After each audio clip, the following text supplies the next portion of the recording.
Hello, my friends. AmyR here with Prairie Paper and Ink. Welcome back to my face and my card making space.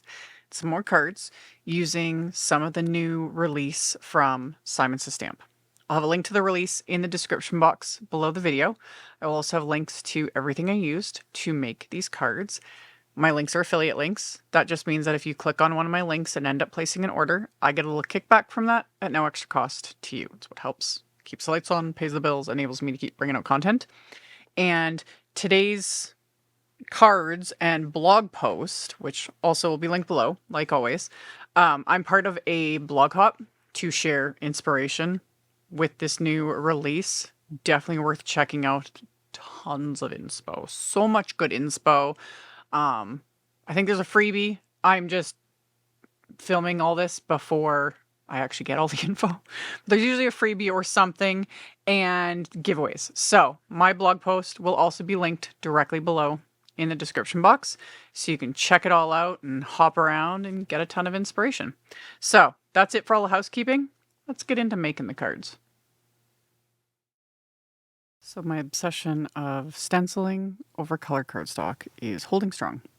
And I started with this is the new gorgeous Hydrangea 3D embossing folder. It is fabulous. And I had die cut panels of cardstock with one of Simon's rectangle wafer dies and then ran them through with this embossing folder. And this embossing folder does also come with a wafer die, so you can cut out like the bloom portion and like pop it up, build dimension. I didn't use the wafer die, but I did use this stencil set that coordinates with this image. You could use the stencil set on its own as well, but you wouldn't get all that extra detail that you obviously get with the embossing folder. So I am going to use yellows with this panel. The cardstock is Simon's Lemon Chiffon yellow cardstock, and I'm using Ink Trio, this is 27 for the blooms, which is butter, zest, and honey, working from lightest to darkest. So applied the lightest shade of ink. The panel stuck to a grip mat, just to hold everything in place. So I started with the butter shade, and then the next stencil I'm using zest, and everything lines up fairly easily. That said, this is also one of the ones, like with this embossing folder, it's a little forgiving because there's so much texture already there that I don't think it really matters that much. Plus, when I add all the splatter and all the things. So, final layer, I'm using honey and yellows. I've talked about this a lot. I love yellows. I love yellow inks and cardstocks and accessories and all the things.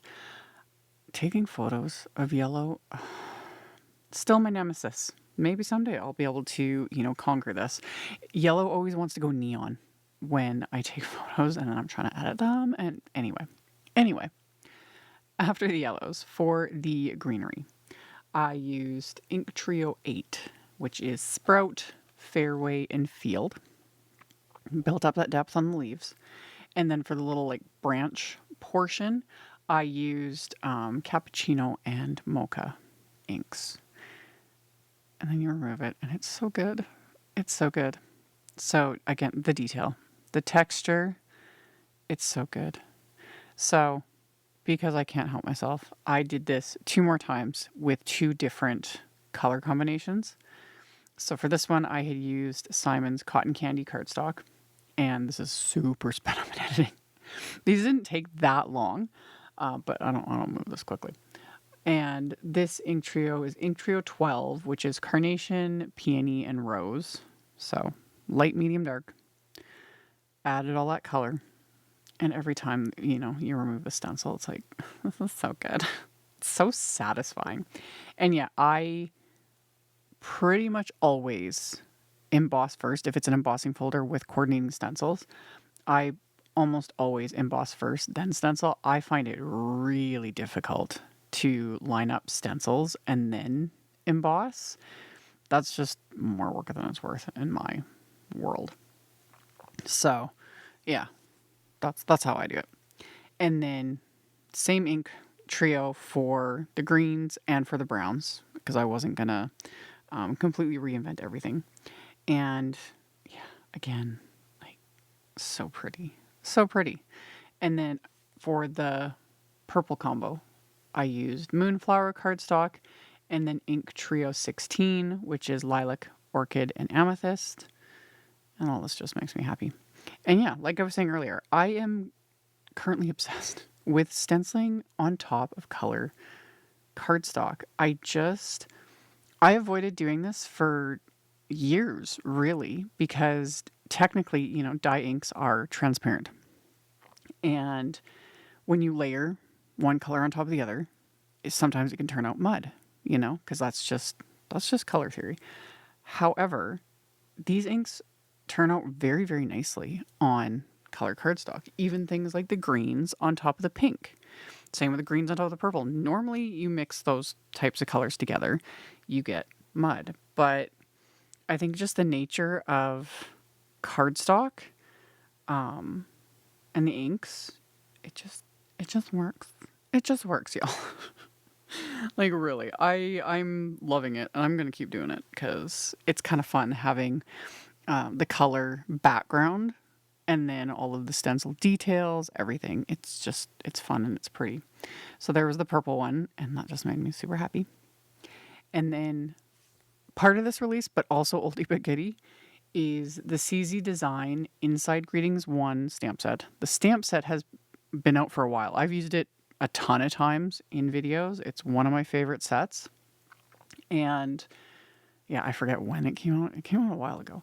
But with this release, we now have coordinating wafer dies for it, which makes me very happy because especially the like kind of main sentiments for me, I like having coordinating wafer dies. So I took scraps of those same colors of cardstock, used my anti-static powder tool on them, and stamped my sentiment with clear embossing ink. And I'm using silver embossing powder, which, for those that have watched me for a long time, know that I rarely reach for silver. I don't know. I prefer gold. I really do. Silver is pretty. Like, I'm not bashing silver. I just never reach for it. And this time, this is me just going right outside the crafty box basically, and I use silver. So I use Simon's silver embossing powder, melted all that with my heat tool, set all that aside, because while I had my Misty out, I'm going to stamp more sentiments from that Inside Greetings 1 stamp set. And I'm stamping the first sentiment onto the insides of my card bases, which are top folding A2 white note cards, 4¼ by 5½ inches. And the first sentiment I'm stamping with the darkest shade of each of those trios. So I did honey, and then amethyst, and then rose. And then I took another sentiment from that set, lined it up underneath, got schmutz on the inside of this card because I had that on me. So I just sanded that off with a little sanding block. I actually prefer my little mono sand eraser. That grew legs and walked off. I'm really irritated by that. So the sanding block worked to sand off the schmutz I got on there, but I'm still on the hunt for my mono sand eraser. I guess that's turning into another one of those things where I need to order more than one so it has a friend so it doesn't leave, just like my reverse tweezers. Anyway, back to the cards. The second sentiment I stamped with the lightest shade of each of the trios, so butter, lilac, and carnation. So that was the insides of the cards. And then for the card fronts, I die cut the same cardstock with the sparkler scallop frames wafer die, because I love me a good scallop edge, and I also love piercing details. So this is a combination of both, and it makes me happy. So I adhered the scallop layers to the card bases with liquid glue. I popped up the stenciled layers with Simon's Big Mama foam tape to give it a little bit of dimension. And then I used a silver paint pen to dot like the little flower centers just to give it a little extra something. It looks very subtle on camera, but in real life it's quite pretty. Could always stop here. But I do love me some splatter and silver splatter. So gave me an excuse to use this because, like I said, I don't use silver very often, and yet it's really pretty. So that's Simon's Positively Perfect silver splatter medium, and stirred it up really well. Added a pretty heavy dose of splatter to all of these cards with my fan brush, and then flipping over the copy paper I have in my splat box so that I'm not getting smears on the back of my cards, because that happens, especially when I'm doing multiples. And I was going to stop here, but then I wanted to add white splatter too. So the Pawsitively Perfect white splatter, same thing, stirred it up, dipped in my fan brush, added a pretty healthy dose of splatter to these, and then I just keep flipping over that coffee paper, and I just keep using the stuff until it's just an absolute disaster. And I keep a stack of random copy paper scraps, things that come in packages, stuff like that, and that's just what I use to line my splat box and keep me from getting, again, schmutz everywhere. Because my splat box, I still haven't replaced it. It's the one I got when it came out. I don't know how many years it's been, but it has so many layers of splatter on it. It's kind of gross. It's kind of gross. Do I have a backup one? Yeah. But I'm just using the copy paper scraps. Anyway, while all the splatter was drying, I die cut my sentiments with the coordinating wafer die cut scraps with the same wafer die, stack them together with liquid glue to give dimension, adhered to my card. And then for my little final embellishment, I'm so excited about this little set. It's it's called Dewpierce Tiny Butterflies. Very similar to the flickering butterflies that I've used in a million videos, except these have a little piercing detail, so that just makes me extra happy. Because like I said, I like piercing detail on my wafer dies. It, adds extra with zero effort on my part. I'm here for that. So I die cut Simon's silver vellum with these butterflies, and then I'm adding just the teeniest dot of glue right to the very little center, because again, they're vellum, they're small. That's all you need. That will glue them. And by adding it just to the little center, like the bodies basically, one, least chance of seeing the glue. With this silver vellum, you actually can't see it at all. But also it makes the wings, pop up a bit, creates dimension. And like I said, that's all they need, because they're so lightweight, they're not going to fall off the card or anything like that. So I adhered them to the outside of the cards as well as onto the insides just to finish everything off. And that completed my cards. So different color combos. Let me know which one is your favorite. I can't pick favorites because I like all the colors and it always depends on my mood. And I had fun with these. And then when I was done and doing my editing, I'm like, oh, I should have done a blue one as well and an orange one. That would have been really fun though.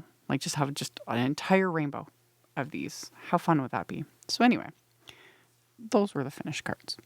Like I mentioned in the intro, links to all the things are in the description box below the video. A link to the release, a link to my blog post, a link to all the supplies used. All of that is below. Thank you all so very much for hanging out with me, for thumbs upping and commenting, letting those robot overlords know you like what you see. It does help and I do appreciate it. And I'll see you all very soon in the next video. Bye.